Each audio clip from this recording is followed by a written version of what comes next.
Finally, at eto na nga, dumating na yung order natin and talaga namang sobrang excited talaga ako dito. Hindi ko makontain yung excitement ko and pasensya na nga pala dun sa mga nakasabit sa likod ko, palagi na lang makalat.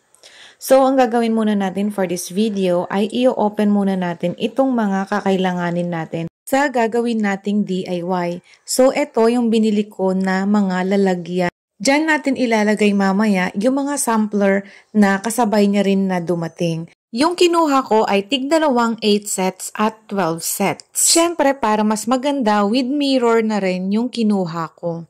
Hindi nga ako makapaniwala na nandito na kaagad itong in-order ko. Nung isang araw ko lang kasi siya in-order and kaya naman sobrang tinitig-titigan ko pa talaga siya.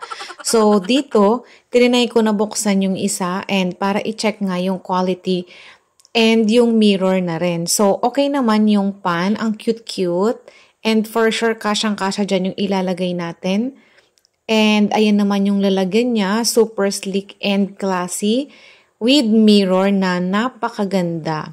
So, yan, magnetic yan. And itatry nating maglagay ng isa. And yes, super magnetic. Eto pa yung ibang pan. And eto naman yung isa pa nito. Na ganito din ang itsura. Kompleto ko na rin na idikit dyan yung 12 pans niya dahil sobra nga tayong na-excite dito. Sinet aside ko muna yung mga lalagyan at eto naman yung bubuksan natin. Eto yung mga sampler na sobrang excited din akong makita and mahawakan. Wow! Sobrang tuwang-tuwa nga ako nung makita ko yung sampler kahit hindi ko pa siya nahahawakan. And habang ini-edit ko nga itong video, nakita ko yung sarili ko na para pala akong batang binigyan ng laruan. Napakanta tuloy si auntie niyo dyan. Pero, minute ko na lang yung sound kasi baka sumakit ang tenga nyo sa maririnig ninyo. Char! Pero sobrang excited din ako habang binubuksan ko yan. And tada! Wow! Ayan na nga, kitang-kita nyo naman kung gaano ako kasaya, ba? Diba? Finally, nahawakan na rin natin. Ito yung ating Cream Cheek Blush Sampler. Ito naman yung ating mga lippies. Velvet at saka matte nga pala yung pinili ko kasi wala nang ibang variant na available. Puro sold out na.